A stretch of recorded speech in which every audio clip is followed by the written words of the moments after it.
სახელითა მამისათა, დაძისათა, დაწმინისა სულისათა. ჩვენთან არის ღმერთი. სამარიტელი დედაკაცის ისტორია წარმოგვიდგინა დღევანდელმა კვირა დღემ. რაზედაც შევეცდებით, რომ მეტნაკლები განმარტება მივცეთ. ბევრი საკითხია უმნიშვნელოვანესი დღევანდელ სახარებასთან დაკავშირებული, მაგრამ ჩვენ ალბათ შევეხებით ორ საკითხს. იქიდან, ამ საკითხებიდან, მხოლოდ ორ საკითხს ალბათ ყველაზე მნიშვნელოვანს. თავიდანვე უნდა აღვნიშნოთ ერთი რამ, რომ ეს ისტორია არის გაუგებარი, ოღონდ გაუგებარი არა შინაარსობიდან გამომდინარე, არამედ პარადოქსული იმ კუთხით, რომ და გაუგებარი იმ კუთხით, რომ რატო წარმოაჩინა მაცხოვარმა ასეთი რთული თემები უბირი დედაკაცის წინაშე. დღევანდელი საუბარი, რაც ჩვენ სახარებაში აღმოვიკითხეთ და თქვენ მოისმინეთ, უნდა ყოფილიყო წესით, ჩვენი გაგებით, წარმოთქმული არანაკლებ მწიგნობრების წინაშე, ფარისეველთა წინაშე, სადუკეველთა წინაშე, იმ დროის ელიტარული განათლებული საზოგადოების წინაშე უნდა ყოფილიყო ეს საუბარი. და არა ვინმე უბირი, ალბათ ნახევრად გაუნათლებელი და ამავე დროს გარყვნილი დედაკაცის წინაშე, რომელიც ვერაფერს ვერ იგებს, რაც ელაპარაკება მაცხოვარი. რატოა ესე? ამიტომაც არის პარადოქსული. შეგახსენებთ რამოდენიმე მომენტს. აი მაგალითად, რას გაიგებდა ახლა ეს ქალი იმ სიტყვებიდან, რაც მაცხოვარმა უთხრა, მაგალითად. იმ წყალს, რომელსაც შენ სთავაზობ, ისეთი წყალია, რომელიც მოსწყურდებათ ადამიანებს კვლავ. და წყალი, რომელსაც მე მოგცემ შენ, იდინებს სამუდამო ცხოვრებაში. მომეცი ეს წყალი ეუბნება დედაკაცი. სახლში გამიყვანე ეს წყალი, ცოცხალი წყალი მინდა მე. დამდგარი წყალი არა, ცოცხალი, ანუ რომელიც მოძრაობს, ონკანში რომ მოძრაობს წყალი, ეს არის ცოცხალი წყალი. ეს წყალი მომეცი.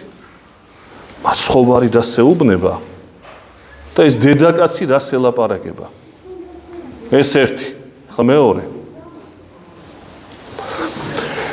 სულ არს ღმერთი, სულია ღმერთი და თაყვანისმცემელთა მისთა ჯერ არს თაყვანისცემაი სულითა და ჭეშმარიტებითა. რა თაყვანის, რაზია საუბარი, რა სულია ღმერთი? ეს დედაკაცი ეუბნება, სად არის ჭეშმარიტი ადგილი სათაყვანო? იერუსალიმშია, როგორც ებრაელები ამბობენ, თუ როგორც ჩვენ სამარიტელები, ნახევრად წარმართი ადამიანები ვაღიარებთ, რომ გარაზიმის მთაზე, ერთ-ერთი მთავი იყო გარაზიმისა, სადაც იყო მათი სამლოცველო მთავარი, აი როგორც ჩვენთან სვეტი ცხოველი სამარიტელებისთვის გარაზიმის მთაზე იყო, ყველაზე მნიშვნელოვანი დედა სამლოცველო. მაცხოვარი არც იერუსალიმში, არც გარაზიმის მთაზე, არამედ სულ არს ღმერთი და ასე შემდეგ, როგორც თქვით. ვერაფერს ვერ იგებს ეს დედაკაცი. ხო და ხო უფრო მართებული იქნებოდა, რომ ეთქვა ფარისეველთა განათლებული საზოგადოების წინაშე. არა. რატო? ჩვენთვის პარადოქსად რჩება ეს. ალბათ იმიტომ, რომ შემდგომში ეს დედაკაცი წმინდანი ხდება, წმინდა ფოტინე ერქვა მას. გასხიოსნებული სხვაგვარად. ეს სხვა საკითხია. აი ეს ერთი საკითხი, ახლა მეორე საკითხი. ხდება მაცხოვრისა და ამ დედაკაცის შეხვედრა, ახლა ამ შინაარსს მე აღარ მოვყვები, იმიტომ რომ ძალიან დიდი შინაარსია და ნახევარზე მეტ დროს აიღებს ამ შინაარსის მოყოლა. შინაარსებს აღარ შევეხებით. აი მხოლოდ რამოდენიმე ეპიზოდი. შეხვედრა ხდება მაცხოვარსა და სამარიტელ დედაკაცს შორის. სამარიტელი არის ნახევრად გაწარმართებული ადამიანი და ნახევრად ებრაული ჯურის მიმდევარი. ყოველ შემთხვევაში ებრაელები თვლიდნენ ამათ უწმინდურებად. არ არიან წმინდანი გვირგვინოსამყოფელი კი არა, უწმინდური იმ გაგებით არასუფთა წარმართები, როგორც ღორები შევადაროთ, ესი აღიქმებოდნენ ებრაელთა წინაშე. უწმინდურები, როგორც გვამი მაგალითად. მიცვალებული სხეული, უწმინდური იყო მათთვის. ღორის ხორცი იყო უწმინდური მათთვის და წარმართი ადამიანიც უწმინდურია. ანუ უწმინდური ხალხი. და მაცხოვარი აი ამ უწმინდურ ქალს ხვდება ზნეობრივათაც უწმინდურია, არა მხოლოდ წარმართობის გამო. 5 ქმარი მყავს, უпросто მაცხოვარი 5 ქმარი ყავს და ეხლა რომელიც მე6 არც ის არის შენი ქმარი. ანუ ზნეობრივი ადამიანი ეს საერთოდ არ არის. როგორც წარმართობით არის შებღალული, ასევე თავისი პირადი ცხოვრებიდან გამომდინარე. ესეთ ქალთან აქვს საუბარი სიცოცხლის წყალზე, წარმოიდგინეთ. და შემორჩა დღევანდელ დღე. ხა ჩვენ ვიცით ამის განმარტება. ჩვენ ქრისტიანი ხალხი ვარ და უკვე ისე დამუშავებულია ეს ყველაფერი, ეს თემატურად, რომ ეს ვიცით, რომ სიცოცხლის წყალი აქ არის მადლი ღვთისა და ასე შემდეგ. იმ ქალმა ხო ვერაფერი ვერ გაიგო. აი შეხვედრა ხდება მაცხოვრისა ქალაქ სუქარში, სამარიტელთა ქალაქში, ალბათ გარეუბანი ამ ქალაქისა და დამაშვრალი, ანუ დაღლილი ამ გზისგან დაჯდა წყაროსთან, ჭასთან, იაკობის ჭასთან. მოციქულები წავიდნენ, რათა საზრდო ეყიდა და ეს სწორედ ამ დროს მოდის დედაკაცი წყლის ასავსება და იმართება დიალოგი, რომელიც ჩვენ წავიკითხეთ და აღარ მოვყვები ახლა ამას. წყარო, ჭა, რისი სიმბოლოა საერთოდ წმინდა წერილში? ჭასთან შეხვედრა, როდესაც ხდება ბიბლიის თანახმად, ყოველთვის ეს არის წინა პირობა ერთგვარი ქორწინებისა. ესე იგი, ჭასთან როცა ხდებოდა დიალოგი ან შეხვედრა მეორე ადამიანთან ბიბლიის თანახმად, ეს მიანიშნებდა წინა პირობა იყო, წინა ისტორია მოსამზადებელი იყო ქორწინებისა. რაღაც უნდა მოხდეს ახლა ქორწინებასთან დაკავშირებული. აი მაგალითს ვიტყვი ერთს. აბრაამი გზავნის თავის მსახურ ელიაზარს ხარანში, რომ იქიდან მოუყვანოს ისააკს ამ ელიაზარმა საცოლე. და როდესაც ელიაზარი მივა ხარანის საზღვრებთან დაჯდება ჭასთან და დაიწყებს ლოცვას. ღმერთო, ჩემი ბატონის აბრაამისო მომეცი ნიშანი და სხვა. და გამოვლენ დედაკაცები წყლის ასავსებად. და ერთ-ერთი მათგანი სახელად რებეკა ეუბნება ელიაზარს, შენს დაგალევინებ და შენს აქლებებსაც. მიხვდა ელიაზარი, რომ ეს იყო საცოლე ისააკ. ეხლა რატო რა თვისებები გამოავლინა, ამაზე არ არის აქ საუბარი. უბრალოდ ჩვენთვის მნიშვნელოვანი ის არის, რომ ჭასთან ხდება შეხვედრა. შენს დაგალევინებ და შენს აქლებებსაც. ეუბნება რებეკა. აძლევს საყურეებს, ჩუქნის და რამოდენიმე ახლა მე ისტორია მოყოლე და მოყავს ისააკისთვის ეს ქალი, რებეკა, დედაკაცი, რომელსაც შეირთავს ისააკი. მოხდა შეხვედრა ჭასთან. იაკობისა და რაქილის შეხვედრა ასევე ჭასთან ხდება. ხდება ჭასთან შეხვედრა მოსესი და სეფორასი, ცოლისა მისი, რომელიც ორ ვაჟს უშვობს მოსეს. როდესაც გარბის ეგვიპტიდან მოსე და მადიანის ქვეყანაში ჩადის, იქ ჭასთან არიან კაცი მწყემსები, რომლებიც ქალ მწყემსებს არ უშვებენ. გაყრის ამათ, მოუშვებს ამ დედაკაცებს, დაიცავს ესე დაიფარავს და ერთ-ერთი მათგანი არის სეფორა, რომელსაც შემდგომში ცოლად შეირთავს მოსე. და ასე შემდეგ. ეხლა მაცხოვრის შემთხვევა რა შუაშია აი ამ მოყოლილ ისტორიებთან? რა კავშირშია?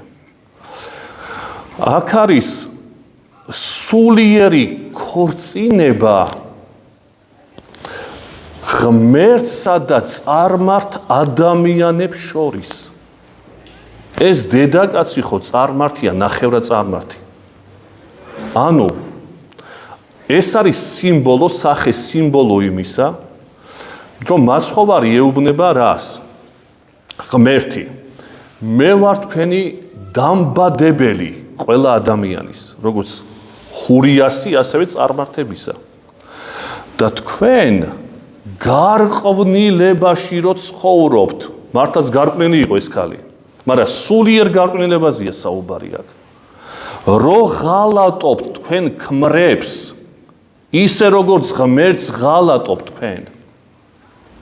ამას ქვია სულიერი აღვირახსნილობა, სულიერი მრუშობა ღმერთს როცა ღალატობს ადამიანი და კერპებს ეთაყვანება, როგორც წარმართები ცხოვრობდნენ.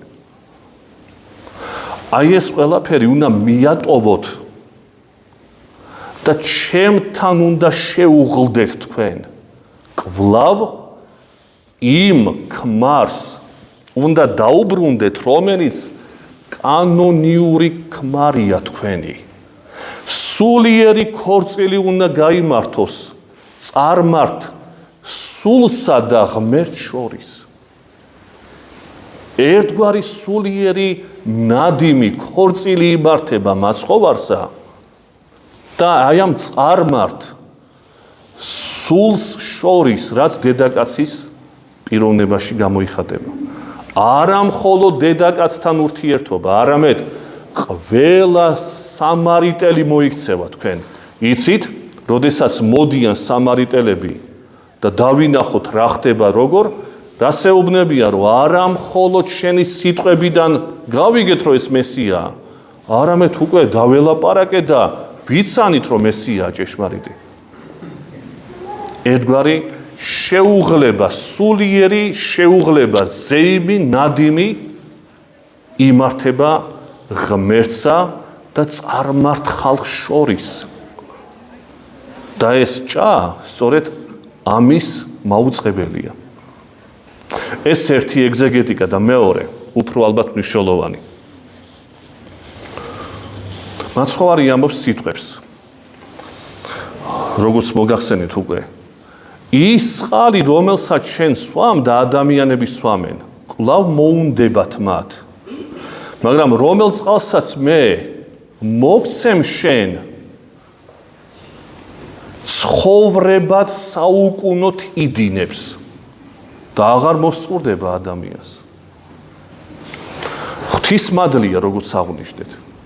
მაგრამ გარდა ამისა, ჩვენ შეიძლება ერთგვარი პარალელი გავავლოთ სხვა სიტყვებთან მაცხოვრისა.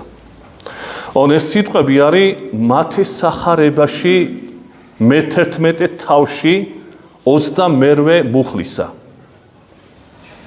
მე-11 თავი ასეთი სიტყვებით მთავრდება, ძალიან საყურადღებო სიტყვა, რომელსაც ხშირად ჩვენ ვერ ვიგებთ რა ხდება. მაცხოვარი ამბობს: მოვედით ჩემდა ყოველნი მაშვრალნი და ტვირთმძიმენი და მე განგისვენო თქვენ. აღიღეთ უღელი ჩემი თქვენ ზედა და ისწავეთ ჩემგან რამე თუ მშვიდ და მდაბალ ვარ გულითა და ჰპოვოთ განსვენებაი სულთა თქვენთა რამე თუ უღელი ჩემი ტკბილ არს და ტვირთი ჩემი სუბუქ არს. ნუ შინაარსი გასაგებია მეტნაკლებად მიუხედავად ძველი ქართული ტექსტისა. საუბარი რაზეა? მოდი ჩემთან, ვინც დამაშრალია, დაღლილი და ტვირთმძიმე და მე თქვენ განგისვენოთ და ჰპოვოთ განსვენებაი სულთა თქვენთა. ადამიანებს როგორ გონია ჩვენ?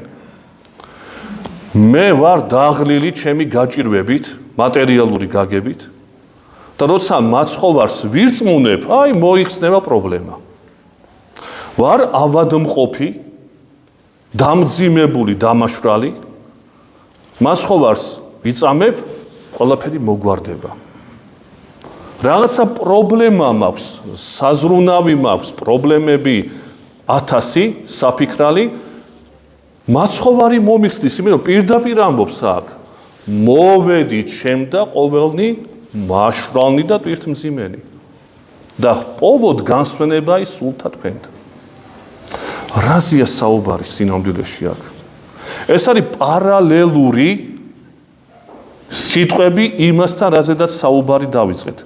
სიცოცხლის წყალი, რომელიც სამუდამო ცხოვრებაში იდინებს, რომლითაც ადამიანი არასოდეს აღარ მოსწყურდება მისი მეშვეობით. რომელ ტვირთმძიმობაზეა საუბარი? რა დამაშრალობაზეა საუბარი? ყველაზე მნიშვნელოვანზე. იქამდე ადამიანი განსვენებას ვერ იპოვის, სანამ არ იპოვის ერთ რამეს. ცხოვრების საზრისი აქვს საუბარი. სანამ ადამიანი ცხოვრების საზრისს ვერ გაარჩევს, იქამდე ცხოველის დონეზე რჩება. იქამდე იტანჯება სინამდვილეში. თუ კი ადამიანია ის, ცხოველს არ აინტერესებს. შეიძლება ადამიანი მთელი ცხოვრება ცხოვრობდეს და არ მოუვიდეს ტვინში, რისთვის ცხოვრობს. ნუ ისე ზოგადად. ან ფსევდოფასეულობებით შეივსოს საკუთარი თავი. ადამიანის სული დამაშვრალი იმით არის, აი როგორც ეკლესიასტეში როა ნათქვამი, ყური ვერ გაძღება სმენით და თვალი მზერით ვერ გაძღება. რამდენიც არ უნდა ისმინოს ვერ გაძღება ყური და თვალი. და ალბათ შეიძლება დავამატოთ კიდევ აქ. იმ ეკლესიასტეში აღარ არის, მაგრამ ჩვენ შეიძლება დავამატოთ ასეთი რამ. გონება ვერ გაძღება ფიქრით. გონება სუმუშაობს კაცის. და მთავარი საფიქრალი რა აქვს კაცს? რისთვის ვცხოვრობ მე აქ? რა არის გამოსავალი წუთის სოფელში? ჩემი ცხოვრებისა. აი ეს თუ გადაწყვიტა კაცმა, აი მაშინ, მხოლოდ მაშინ, გონების დონეზე თუ გადაწყვიტა, რისთვისაც ცხოვრობს იგი, აი მაშინ განსვენებას იპოვის მისი სული. სხვა შემთხვევაში, რატო არის ამდენი უბედური ადამიანი ცხოვრებაში? ჩვენს გარშემო დეპრესიებს სუდად არის ხალხი, ყოველი მეორე სუდად არის. იმიტომ რომ განსვენება სულთა თქვენთა არ მიუღია მაცხოვრის სიტყვისამებრ. იმიტომ რომ იმ წყალს სვამს, რომლითაც ვერ დანაყრდება მისი სული. ფსევდოფასეულობებით კვებავს საკუთარ ცხოვრებას. მაცხოვარი რასა? მოდი ჩემთან ყოველნი დაღლილნი, რითი დაღლილნი? რითია კაცი დაღლილი? ფიქრით, რისთვის ცხოვრობ მე ამ ქვეყანაზე, კაცო? ანაცვლებს სხვადასხვა ფსევდო ფასეულობებს. ყველაფერს მიედმოედება კაცის გონება. ოღონდ ჩაანაცვლოს და ავსოს სიცარიელე შინაგანი. აი ეს ყველაფერი, ეს სიცარიელი შევსება ხდება იმ წყლით, რომლითაც ვერ რწყულდება ადამიანი, ვერ ნაყრდება. ერთადერთი დანაყრება არის სიცოცხლის წყლით.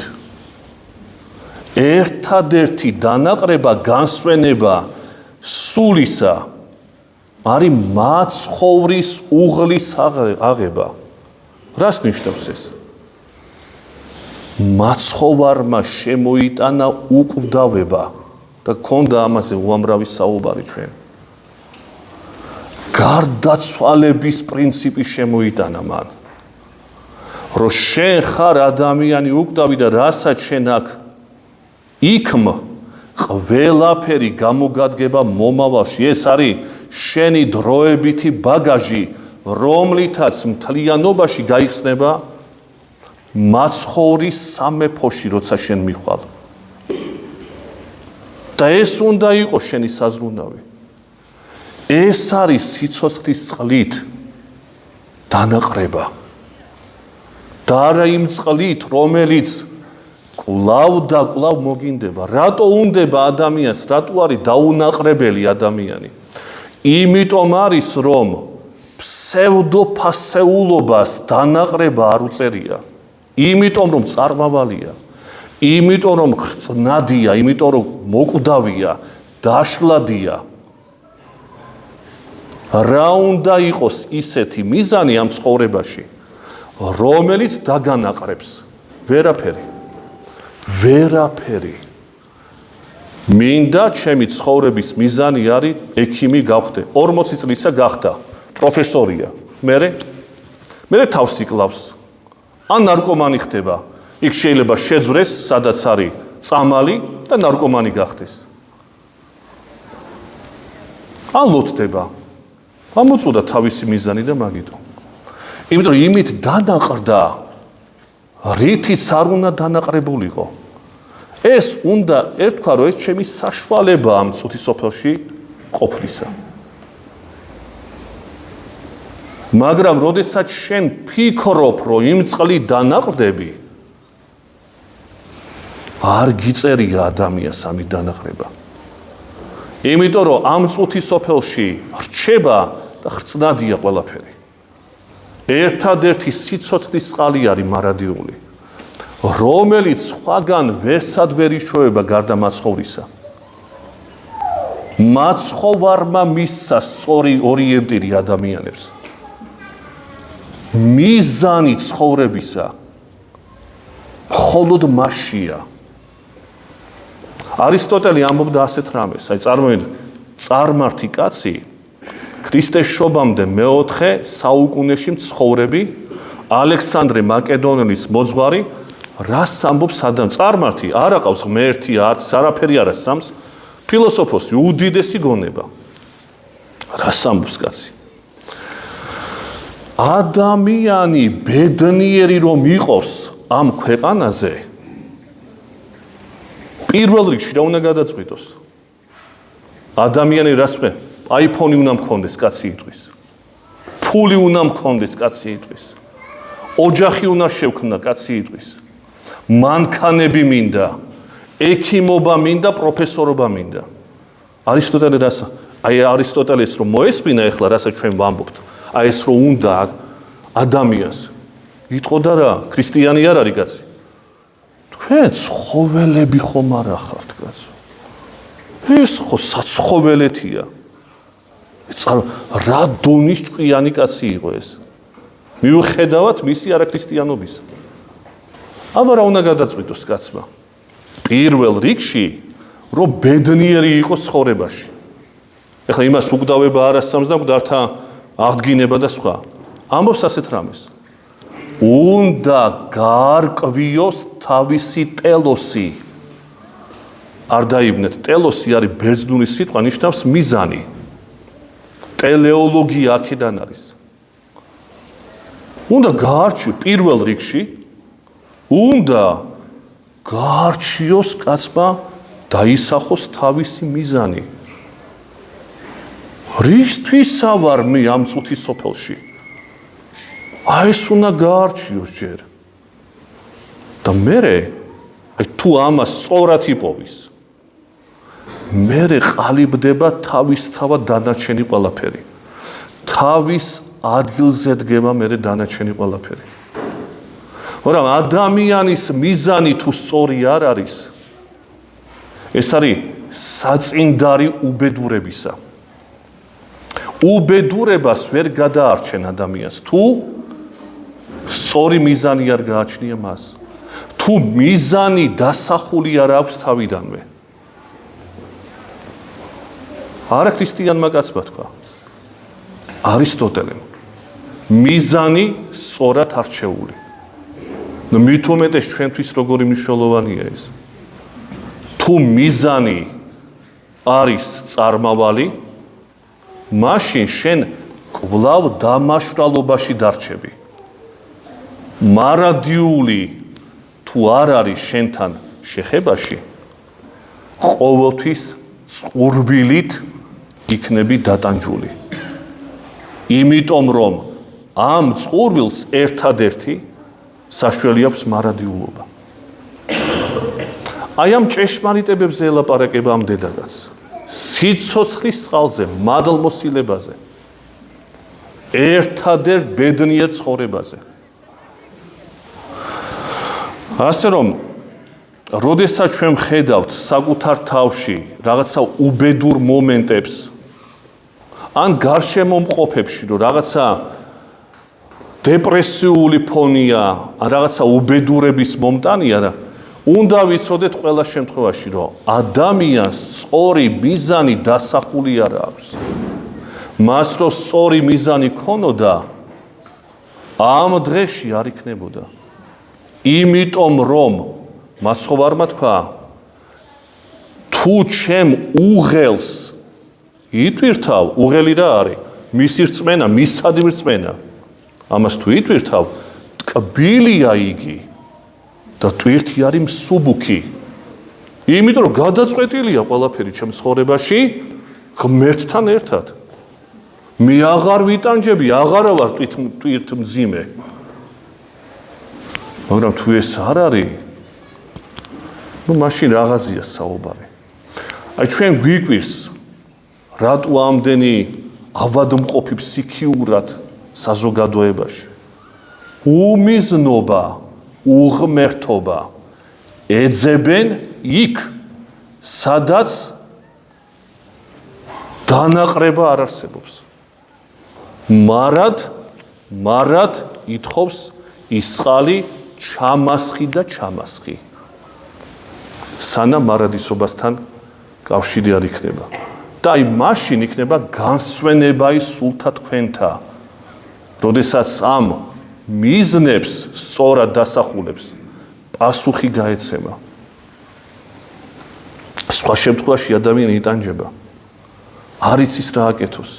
საით იაროს, რა მიმართულება აირჩიოს. დაბნეულია კაცი. რა არის სწორი, რა არ არის სწორი. რა არის მიზანი, რა არ არის. რა არის ფასეული, რა არ არის. დაბნეულია. კრიტერიუმი ქრისტია. არ და ჭეშმარიტებაც ქრისტია. სიყვარულიც ქრისტია. თვითონ ამბობს, მე ვარ გზა, ჭეშმარიტება და ცხოვრება. აღარ უნდა ძებნა ამას. შეერთება უნდა შენი ნებელობისა და გონებისა. და ამის ნაცვლად ადამიანები ვირჩევთ იმ წარმავალ წყალს, რომ რამენაირად შევივსოთ ქრისტეს ადგილი აი იმ ფსევდო ქრისტეებით, ფსევდო ანტიქრისტეებით, ფასეულობებით. აი ამიტომ არის წუთი სოფელში ეს უბედურებები ყველაფერი. ცხოვრების მიზანი არ აქვს კაც. და დამაშვრალია ამის გამო. და სულ ფიქრობს, საით წავიდეს. დაგლოცოთ ღმერთმა და მოგცეს უფალმა მისი გზებით სვლისა. ამის უნარი მოგცეს. ქრისტე აღსდგა. ქრისტე აღსდგა. ქრისტე აღსდგა.